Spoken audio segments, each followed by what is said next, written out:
લક્ષ્ય ન્યૂઝ, એક નજર, એક લક્ષ્ય. વીર શહીદ રમેશભાઈ જોગલની પુણ્યતિથિ નિમિત્તે યાદવ હોટલ ખાતે રક્તદાન શિબિર યોજાઈ. ઉપલેટા પોરબંદર રોડ ઉપર આવેલી યાદવ હોટલ ખાતે શહીદ વીર રમેશભાઈ જોગલની પુણ્યતિથિ નિમિત્તે ભવ્ય રક્તદાન શિબિરનું આયોજન કરવામાં આવ્યું હતું. દર વર્ષની જેમ આ વર્ષે પણ આયોજકો દ્વારા સામાજિક જવાબદારી અને માનવ સેવાના ઉદ્દેશ્ય સાથે આ કાર્યક્રમ યોજવામાં આવ્યો હતો. રક્તદાન શિબિરમાં મોટી સંખ્યામાં યુવાનો, વેપારીઓ, સામાજિક આગેવાનો અને સ્થાનિક નાગરિકોએ ઉત્સાહભેર ભાગ લઈ સ્વૈચ્છિક રક્તદાન કર્યું હતું. આ શિબિર દરમિયાન અંદાજે 90 થી 100 જેટલી રક્તની બોટલ એકત્રિત કરવામાં આવી હતી.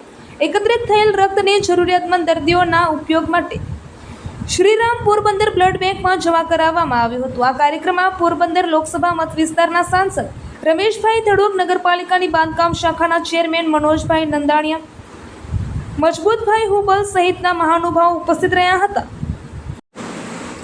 યાદવ હોટલના તમામ સભ્યો, સ્ટાફ તથા મિત્ર વર્તુળના સહયોગથી સમગ્ર કાર્યક્રમ સફળતાપૂર્વક સંપન્ન થયો હતો. આ પ્રસંગે ઉપસ્થિત મહાનુભાવોએ રક્તદાનના મહત્વ અંગે માર્ગદર્શન આપતા જણાવ્યું હતું કે એક વ્યક્તિ દ્વારા આપવામાં આવેલું રક્ત અનેક દર્દીઓ માટે જીવનદાયી સાબિત થઈ શકે છે.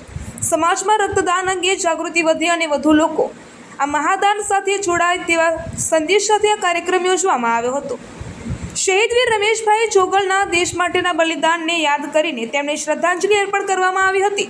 આયોજકો દ્વારા જણાવાયું હતું કે શહીદોની યાદને જીવંત રાખવા અને સમાજ ઉપયોગી પ્રવૃત્તિઓને પ્રોત્સાહન આપવા માટે આવા કાર્યક્રમો આગામી વર્ષમાં પણ સતત ચાલુ રાખવામાં આવશે. રિપોર્ટર અરસીભાઈ આહિર, ઉપલેટા.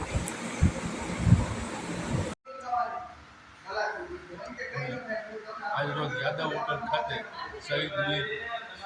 શહીદ વીર આહિર રમેશ જોગલની યાદમાં જે આજે ત્રીજો રક્તદાન કેમ્પ ગોઠવેલ છે, એ નિમિત્તે અમે અત્યારે ઓછામાં ઓછી 1 કલાકમાં 45 થી 50 બોટલ રક્ત એકત્ર થઈ ગયું છે.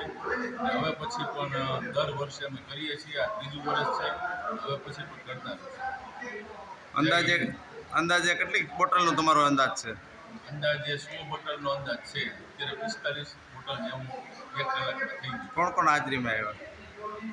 ઘણા બધા આગેવાનો અને આવ્યા.